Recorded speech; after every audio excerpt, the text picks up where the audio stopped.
PTI के साथ मुज़ाकरात क्यों हो, इसकी बुनियाद क्या है? सुप्रीम कोर्ट सियासी जमातों को मजबूर कर रही थी कि आप लोग बातचीत करें। हमारा फैसला 14 मई को पंजाब में जनरल इलेक्शंस का है, लेकिन अगर आप किसी और तारीख पर मुत्तफ़िक होते हैं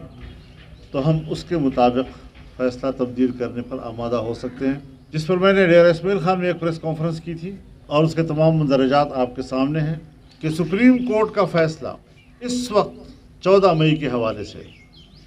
मेरी ज़ाती नज़र में नाकाबिल अमल है। मैं अदालत के फैसले के बारे में नाकाबिल कबूल का लफ्ज़ नहीं इस्तेमाल कर रहा हूँ, मैं कहता हूँ नाकाबिल अमल है, और इसका इदराक खुद उनको भी कर लेना चाहिए। ये हमारी पार्टी की सोच है। हमने कल के इजलास में भी अपना वही मौक़िफ़ दिया। उस पर हमारे वज़ीर आज़म साहब ने इस हद तक इत्तिफाक किया कि अगर आप PTI से बात नहीं करना चाहते, उसकी क़यादत से बात नहीं करना चाहते, तो फिर सेनेट के मेंबरान की कमेटी वो आपस में बैठकर वहाँ की किसी कमेटी रूम में बात कर लेते हैं। चूँकि हमारे नज़दीक सेनेट ऑफ पाकिस्तान फेडरेशन की नुमाइंदगी करता है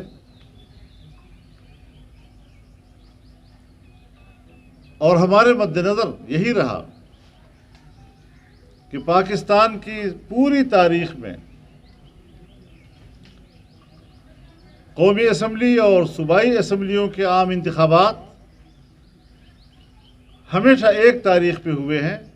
या किसी ज़माने में 1-2 दिन के फासले से होते थे, लेकिन एक ही कैंपेन के तहत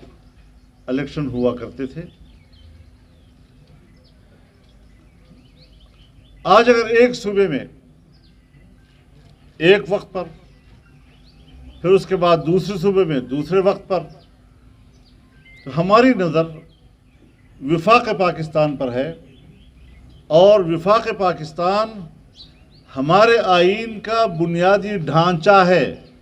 बुनियादी ढांचे का हिस्सा है। अगर बुनियादी ढांचे का एक सुतून भी गिरता है तो आईन की पूरी इमारत गिरती है। मुझे ताज्जुब इस बात पर है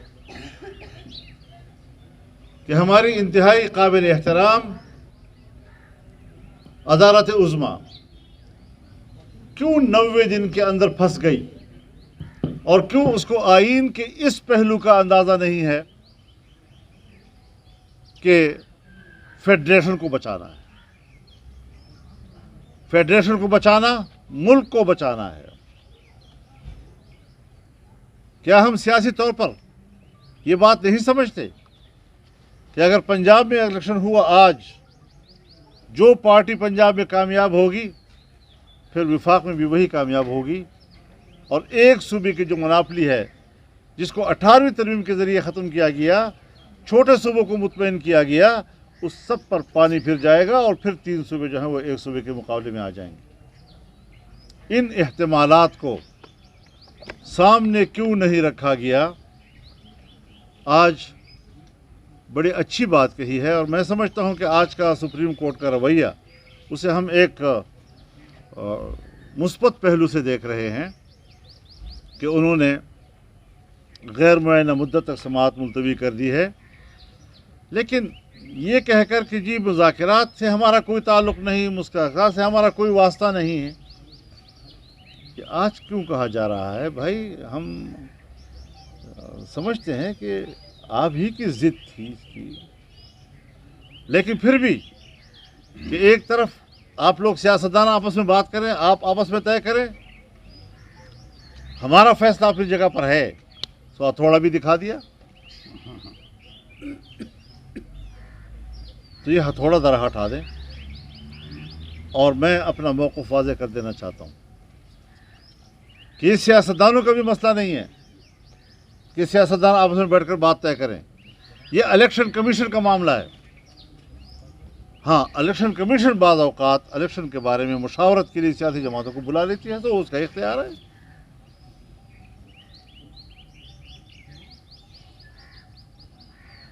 اگر ہماری عدالتیں مختلف انتظامی اداروں کے اختیارات کو سلب کرتی ہے، شیڈول خود دیتی ہے، اور پھر کہتے ہیں سیاستدان آپس میں بیٹھے ہیں، اور سیاستدان بھی نہیں، تمام سیاستدان وہ ایک پارٹی کو اور ایک شخصیت کو آمادہ کریں، تو یہ پہلو ذرا ہمارے نزدیک قابل اعتراض تھا۔ لیکن اگر سینٹ کے اندر وزیر اعظم سمجھتے ہیں کہ یہ بات ہونی چاہیے، تو وفاق پاکستان کا ایک ادارہ ہے، تاہم ہم اس کا حصہ پھر بھی اپنے اصول کے تحت نہیں بن رہے، اور ہمارا موقف یہی ہے کہ یہ الیکشن کمیشن کا معاملہ ہے، اور الیکشن کمیشن ہی اس معاملے کو اپنے پورے اختیارات کو استعمال کرتے ہوئے آگے جائے، اس کو کچھ تجاویز بھی دے، کچھ مشورے بھی دیں۔ اس حوالے سے کچھ چیزوں کی ہم وضاحت بھی کرنا چاہیں گے، کیونکہ آج آپ نے کچھ چیزیں رپورٹ کی ہیں، عدالت کے اندر جو کچھ ہوتا رہا ہے، کچھ جج صاحبان نے ریمارکس دیے ہیں، کچھ ہمارے وکلاء اور پارٹیوں کے جو قانونی مشیر ہوتے ہیں انہوں نے وہاں پر کچھ باتیں کی ہیں، ایک ایک جملہ آپ نے اس کا نقل کیا ہے، تو وہ کورٹ کے اندر کے معاملات ہیں۔ آپ جانتے ہیں وکیل کس طرح ایک جج کو اپنی بات پر آمادہ کرتا ہے، اس کے لیے جملے کو ترتیب دینا، گفتگو کو ترتیب دینا، یہ اس کا اپنا معاملہ ہے۔ ہم یہاں پر ایک سیاسی ماحول میں بیٹھ کر بالکل سیاسی زاویے کے ساتھ ساری باتیں کریں گے۔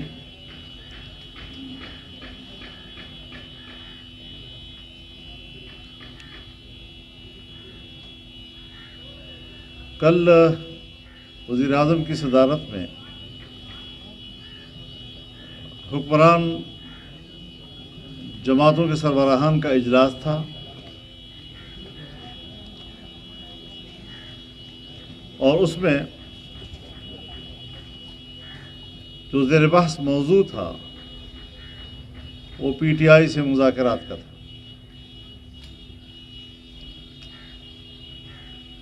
دوسری بات جس پر ہماری جماعت نے اس کا نوٹس لیا ہے وہ ہے مردم شماری کا مسئلہ۔ مردم شماری کے حوالے سے اس کے طریقہ کار اور مردم شماری کی جو کمپین چلی ہے اس پر عدم اعتماد کیا جا رہا ہے۔ کراچی میں بھی، حیدرآباد میں بھی اس پر عدم اعتماد ہو رہا ہے، اندرون سندھ بھی اس پر عدم اعتماد ہو رہا ہے، خود بلوچستان میں کوئٹہ شہر کے حوالے سے اس پر عدم اعتماد کیا گیا ہے۔ تمام سیاسی جماعتوں نے خیبر پختونخوا میں فاٹا کے اندر اس پر عدم اعتماد کیا گیا ہے، اور اس طرح کی طریقہ کار کے ساتھ مردم شماری جو ہے وہ مجموعی طور پر بھی پاکستان میں 5 سال کے بعد ہماری آبادی کم ہو گئی۔ ایک ایسا ملک ہے کہ جہاں آبادی بڑھنی چاہیے وہاں آبادی ہماری کم ہو رہی ہے۔ اسی حوالے سے ووٹر لسٹیں بننی ہیں، اسی حوالے سے نئی حلقہ بندیاں ہونی ہیں،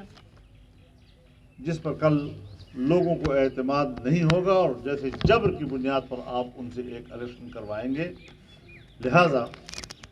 جمعیت علماء اسلام نے اپنی حکومت سے یہ کہا ہے کہ یہ جو ڈیجیٹل سسٹم کے تحت مردم شماری کی گئی ہے، عام آدمی دیہاتوں میں، دور دراز کے علاقوں میں ڈیجیٹل کو نہیں جانتے تھے، اور جس طرح پچھلا الیکشن ایک مشین کے ذریعے کرایا گیا اور جس کا نتیجہ دھاندلی کی صورت میں آیا اور جس نے پاکستان کے اندر سیاسی عدم استحکام پیدا کیا، آج مردم شماری کو اگر آپ اس طریقے سے ڈیجیٹل سسٹم کے تحت عام آدمی کو جو بیچارہ ان پڑھ ہے، اس کو اس کا علم ہی نہیں ہے، اور آپ اسے کہہ رہے ہیں کہ جی آپ گھر میں پرچیاں تقسیم ہوتی ہے اور آپ خود جو ہے وہ بھریں اس کو، یہ تو طریقہ ٹھیک نہیں ہے۔ اور کتنے لوگوں کو یہ طریقہ آتا ہوگا جو لوگوں پر زبردستی تھوپا جا رہا ہے، تو اس پر فوری طور پر تحقیقاتی کمیشن قائم کیا جائے اور اگر یہ غلط مردم شماری ہے تو پھر اس کو دوبارہ ہونا چاہیے.